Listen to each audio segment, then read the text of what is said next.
Raji crackers. ஆமாம், தீபாவளி நெருங்கிருச்சு, இன்னுமா நீங்கள் பட்டாசுகளை புக் பண்ணல?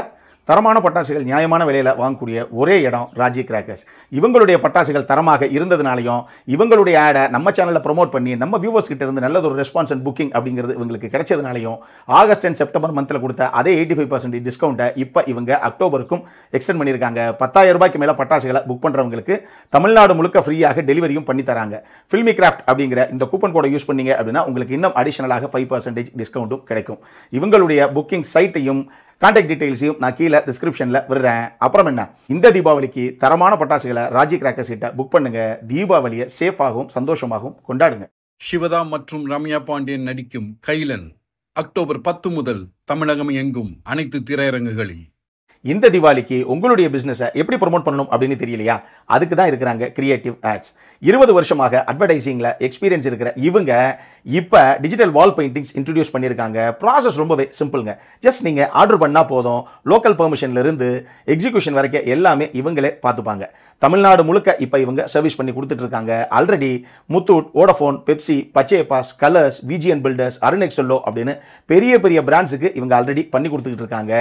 வெயில், மழை, புயல் அப்படின்னு எல்லாத்தையும் தாண்டி நிலைச்சு நிற்கக்கூடிய வைப்ரண்டான கலர்ஸில் ப்ரீமியம் அண்ட் வாட்டர் ப்ரூஃப் பெயிண்ட்ஸில் இவங்க பண்ணி தர்றாங்க. ஸோ இந்த தீபாவளி சீசனில் உங்கள் ஜுவல்லரி, டெக்ஸ்டைல்ஸ், ரியல் எஸ்டேட் ஆட்ஸுக்கு டிஜிட்டல் வால் பெயிண்ட்ஸிங் இன்னமும் ஒரு பெரிய இம்பாக்டை கொடுக்கும். அப்புறம் என்ன, உங்களுடைய பிராண்டுடைய தீபாவளி விசிபிலிட்டிக்கு கிரியேட்டிவ் ஆட்ஸுக்கு கால் பண்ணுங்க. உங்கள் பிஸ்னஸை அடுத்த கட்டத்துக்கு எடுத்துகிட்டு போங்க. Hello பீபர்ஸ், welcome to filmi craft. நான் உங்கள் அருண். இந்த எபிசோடில் இட்லி கடை படம் எப்படி இருக்குது அப்படின்னு தான் இங்கே நம்ம பார்க்க போகிறோம். சங்கராபுரம் அப்படின்னு சொல்லி ஒரு கிராமம். அந்த கிராமத்துடைய அடையாளமே அங்கே இருக்கக்கூடிய ஒரு ஃபேமஸான இட்லி கடை தான். அந்த இட்லி கடையுடைய ஓனர் தான் நம்ம ராஜ்கிரண். அவருடைய பையன் தான் நம்ம தனுஷ். ராஜ்கிரனை பொறுத்தளவுக்கு எப்பா ஒரு சின்ன கடை, ஆனால் நம்ம நல்ல ஒரு உழைப்பை போட்டு நிம்மதியான ஒரு வருமானம் வருது, அதை வச்சுட்டு சந்தோஷமாக வாழலாம் அப்படின்னு அவர் சொல்ல போக, என்ன பிழைக்க தெரியாமல் இருக்கீங்க, அதுதான் கிராமமே ஃபேமஸாக நம்ம கடையை தான் பேசுது. இந்த கடைக்கு சுற்றி ஒரு 4-5 ஃப்ரான்ச்சைஸ் ஆரம்பித்து நம்மளும் வீடு, காரு, பங்களான்னு சொல்லி வாங்கி செட்டில் ஆக வேணாமா? இப்படியே ஒரு குடிசை மாதிரி ஒரு கடையை போட்டுக்கிட்டு எவ்வளோ நாள் இப்படியே உருட்டிக்கிட்டே திரிவீங்க அப்படின்னு கேட்க, கடைசியாக இதுக்கு ராஜ்கிரண் ஒத்துக்கலை. இதனாலேயே அப்பா கிட்ட கோச்சிட்டு, நான் சென்னைக்கே கிளம்புறேன், நான் அதுக்கு தானே படித்தேன், நான் அங்கேயே போய் வேலையை பார்த்துக்கிறேன் அப்படின்னு சொல்லி கிளம்புறாரு தனுஷ். ஆனால் அப்படியே கொஞ்சம் அவருடைய லைஃப்பில் படிப்படியாக முன்னேறி பேங்காக்கில் ஒரு கட்டத்தில் ஒரு பெரிய கம்பெனியில் போய் செட்டில் ஆகிறாரு. இப்போ திருப்பி தன்னுடைய சொந்த கிராமத்துக்கு வர வேண்டிய இக்கட்டான சூழ்நிலை ஒன்று கிரியேட் ஆகுது நம்ம தனுஷுக்கு. அப்படி கிராமத்துக்கு வர்றாரு. இதுக்கப்புறம் அவர் சந்தித்த சம்பவங்கள் தான் இந்த படத்துடைய மொத்த கதையை. இந்த படத்தை பொறுத்தளவுக்கு தனுஷே இந்த படத்தை எழுதி இயக்கி அவரே ஹீரோவாக நடிச்சிருக்காப்புல. இந்த படத்தை ஒரு கமர்ஷியல் படம் மாதிரி ஆக்ஷன்ஸு, எமோஷன்ஸு, ஏன் சொல்லப்பட வேண்டிய அப்படி கூட வச்சுக்கலாம், ஒரு சில நல்ல மெசேஜஸ் எல்லாத்தையும் கலந்து கட்டி ஒரு நல்ல இன்டென்ஷனலோட தான் இந்த படத்தை ப்ரெசென்ட் பண்ணணும் அப்படின்னு முயற்சி பண்ணியிருக்காரு அவர். இதனாலேயே தனுஷ் படம் அப்படின்னாலே அது எந்த விதமான ஒரு மாஸ் இன்ட்ரோ சீக்வன்ஸ் இருக்கும் அப்படிங்கிறது நமக்கு தெரியும். அந்த மாதிரியெல்லாம் எந்த ஜிமிக்ஸ் வேலையும் காட்டாமல் அந்த கதையின் நாயகன் எப்படி உள்ள இன்ட்ரோ ஆகலையோ அந்த மாதிரி தான் ஒரு காட்சியாக அந்த சீனியை அவர் காட்சிப்படுத்தியிருக்காப்புல. அதுலேயே தெளிவாக தெரியுது, ரொம்ப ஓவர் ஹைப்லாம் இல்லாமல் சிம்பிளாக ஒரு படத்தை ப்ரெசென்ட் பண்ணணும் அப்படின்னு தான் அவர் முயற்சி பண்ணியிருக்கார் அப்படிங்கிற அந்த விஷயமே.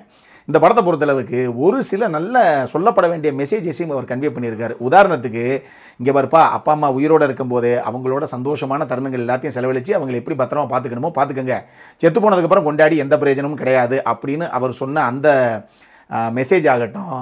அதே நேரத்தில் அகிம்சை தான் தலை சிறந்த ஆயுதம். இங்கே பாரு, ஒரு சண்டை நடக்குதுன்னா கத்தியை தூக்கி வீசுறவன் வீரன் கிடையாது, பொறுத்துக்கிட்டு அந்த இடத்த விட்டு மூவ் பண்ணி போகிறான் பற்றியா, அவன் தான் வீரன் அப்படிங்கிற விஷயத்தை ஒரு சொன்ன விஷயமாகட்டும்னு ஒரு சில மெசேஜஸை ரொம்ப பிரீச்சியாக சொல்லாமல் அப்படியே போகிற போக்கிலே அழகாக அதையும் கன்வே பண்ணிட்டு போயிருக்காரு அவர். இந்த படத்தில் ஒரு கண்ணுக்குட்டி கதாபாத்திரம் ஒன்று வரும். அந்த கண்ணுக்குட்டி நம்ம தனுஷ்கிட்ட வந்து நிற்கக்கூடிய ஒரு மொமெண்ட்டு, அந்த இடத்துல கிரியேட் ஆகக்கூடிய அந்த எமோஷனலான ஒரு வைப் இருக்குது பாருங்கள். அந்த காட்சி அமைப்பு ரொம்ப சூப்பராக இருந்தது இந்த படத்தில். தனுஷ் எந்த மாதிரி ஒரு தலை சிறந்த நடிகர் அப்படிங்கிறது நமக்கு நல்லாவே தெரியும். இந்த படத்தில் அவருடைய கதாபாத்திரத்துக்கு எந்த ஒரு ஹைப்பு, ஜிமிக்ஸ் வேலையெல்லாம் பண்ணாமல் அந்த கதையின் நாயகன் எப்படி பிஹேவ் பண்ணுவாப்லையோ அந்த மாதிரியே தான் அந்த கதாபாத்திர எழுத்தும் இருந்தது. அந்த கதாபாத்திரத்தை தனுஷும் அப்படி தான் புல் ஆஃப் பண்ணியிருந்தார். அதனாலேயே இந்த படத்தில் அவருக்கும் ராஜ்கிரனுக்கும் இடையிலான அந்த காம்பினேஷன் சீக்வன்ஸாக இருக்கட்டும், அவருக்கும் அருண் விஜய்க்கும் இடையிலான அந்த காம்பினேஷன் சீக்வன்ஸாக இருக்கட்டும், ஒரு சீனில் பயங்கர எமோஷனலாக ஒரு பக்கம் கோவப்பட்டு இன்னொரு பக்கம் எமோஷனலாக உடஞ்சி சமுத்திரகனி கிட்ட பேசக்கூடிய அந்த சீக்வன்ஸாக இருக்கட்டும்னு சொல்லி பல சீக்வன்ஸை அட்டகாசமாக பட் ரொம்ப சட்டிலாக அழகாக புல் ஆஃப் பண்ணியிருக்காப்புல தனுஷ்.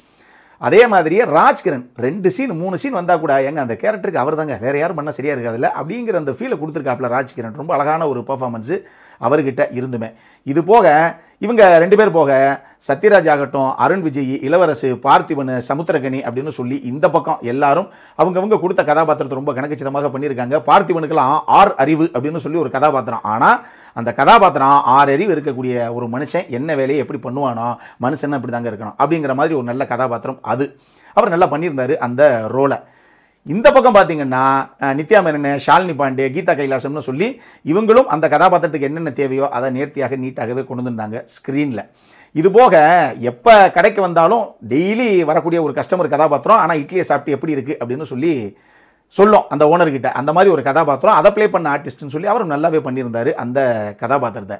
ஜிவி பிரகாஷை பொறுத்தளவுக்கு அவருடைய மியூசிக் நிச்சயமாக இந்த படத்திற்கு பலம்தான். அது ஆக்ஷன் சீக்வன்ஸாக இருக்கட்டும், படத்தில் நிறைய எமோஷனல் இல்லை ஃபீல் குட் சீன்ஸ், இந்த மாதிரி நிறைய சீக்வன்ஸ் இருக்குது. இது எல்லாத்தையும் அடுத்த கட்டத்துக்கு எலிவேட் பண்ணிட்டு போனது அவருடைய பேக்ரவுண்ட் ஸ்கோரிங் தான். எமோஷனல் சீக்வன்ஸ்லாம் ரொம்ப அழகாகவே பண்ணியிருக்காப்புல. பேக்ரவுண்ட் ஸ்கோரிங் அப்படிங்கிற ஆஸ்பெக்டில் நம்ம ஜிவி பிரகாஷ் என்ன சுகம் சாங் இருக்கே அது அவருடைய சிக்னேச்சர் ஸ்டைல் சாங்கு. செம்மையான ஒரு பாட்டு, தியேட்டரில் பார்க்குறதுக்கும் சரி கேட்குறதுக்கும் சரி செம்மையான ஒரு நம்பர் அது.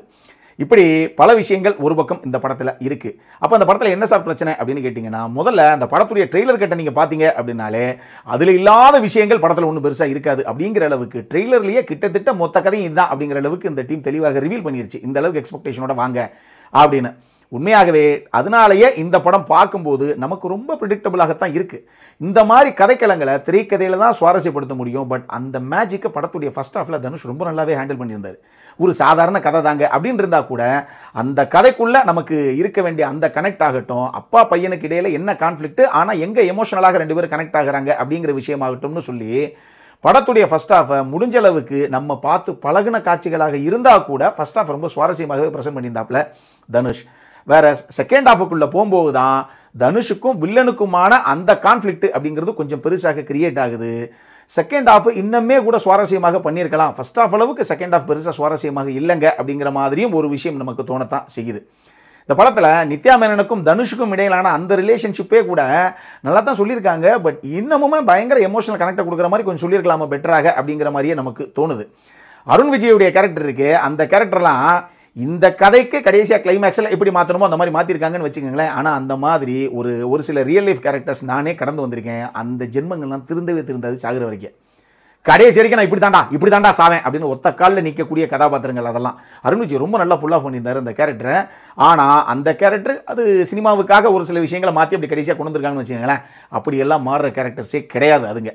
அதுவும் ஒரு சில விஷயமாகத்தான் இந்த படத்தில் எனக்கு பட்டுச்சு. மொத்தமாக இந்த படம் எப்படி இருக்குது அப்படின்னு கேட்டிங்கன்னா, நம்மளை பொறுத்தளவுக்கு ஒரு சூப்பரான ஒரு ஃபர்ஸ்ட் ஹாஃப், சுமாரான ஒரு செகண்ட் ஹாஃப், ரெண்டும் சேர்ந்து தான் இந்த இட்லி கடை. எனக்கு இந்த படம் பார்க்கும்போது இதனுடைய களமே, அந்த கதை களமே ஒரு கிராமம் தான் அப்படிங்கிறனால கிட்டத்தட்ட 90% ஆஃப் படம் அந்த கிராமம் அதை சுற்றி தான் நடக்குது அப்படிங்கிறனாலேயே B&C சென்டர் ஆடியன்ஸுக்கு இந்த படம் இன்னும் பெட்டராக ஒர்க் அவுட் ஆகுமோ அப்படிங்கிற மாதிரியே எனக்கு தோணுச்சு. அடல் காரனை பொறுத்தளவுக்கு இந்த படத்தில் எதுவுமே கிடையாது. இது U சர்டிஃபைடு படம், தாராளமாக ஃபேமிலியோட பார்க்கக்கூடிய படம். இந்த படம் இப்போ தியேட்டர்ஸில் வெளியாயிருக்கு. அப்புறம் என்ன, இதே மாதிரி இன்னொரு வீடியோவோட அடுத்த முறை உங்களை சந்திக்கிற வரைக்கும் இட்ஸ் அருண் சைனிங் ஆஃப்.